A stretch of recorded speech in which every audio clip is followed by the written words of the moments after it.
L'Oasis Citadine, c'est une ferme pédagogique collaborative qui a été créée en 2008 par 4 copains, Sébastien, Germain, Maxime et David. Un partenariat avec le château de Flaugergue a été mis en place et le château de Flaugergue met à disposition 8000 m² de terre.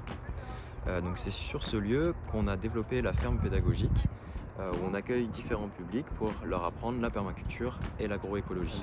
Donc l'Oasis Citadine, c'est ce qu'on appelle un projet en agriculture urbaine, parce qu'on est vraiment proche de la ville de Montpellier.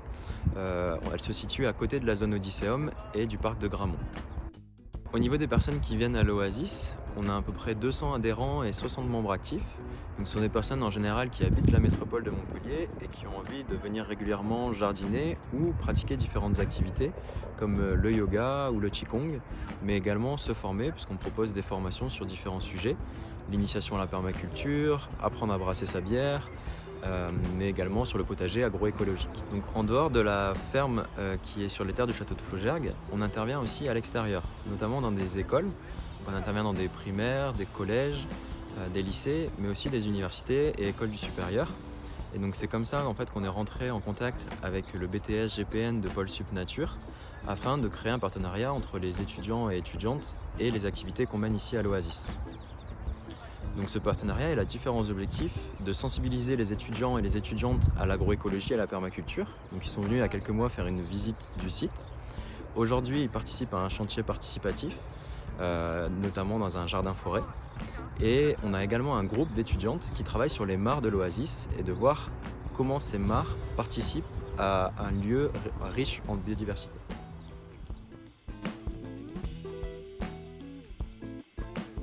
Alors le jardin-forêt, c'est un espace que nous on voit comme une assurance de production pour le futur. Donc c'est quelque chose qui a été planté à l'Oasis au tout début de l'association, sachant que quand on est jeune, qu'on a plein d'énergie, on a envie de planter des arbres, de faire des gros trous, on a le temps pour ça, etc.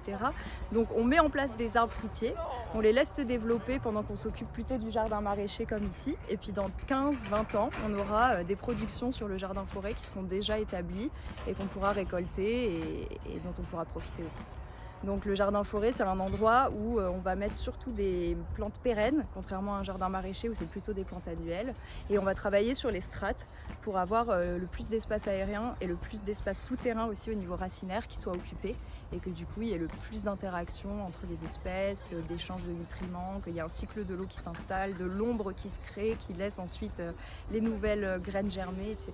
Donc c'est de copier un peu le système d'une forêt, mais en choisissant les essences et les variétés qu'on va y mettre pour pouvoir les consommer et profiter. Du coup, la mission aujourd'hui, c'était d'apporter un petit peu plus de variété dans le jardin-forêt et de l'amender aussi en prévision du printemps qui arrive et de la sécheresse de l'été aussi. Donc on a planté plusieurs variétés de plants, on a planté plusieurs strates, des buissons, des arbres plutôt en canopée, des fruitiers aussi, également de la strate couvre-sol. Donc voilà, c'était l'objectif du jour, de s'occuper un peu du jardin-forêt. Ce matin, on est arrivés, on s'est retrouvés tous ensemble pour un petit déjeuner et ensuite on a fait un petit topo sur la journée. On est allé voir les différents endroits de la ferme où les actions allaient être menées. Donc le gros tas de broyat, le compost au fond du poulailler et puis bien sûr le jardin-forêt.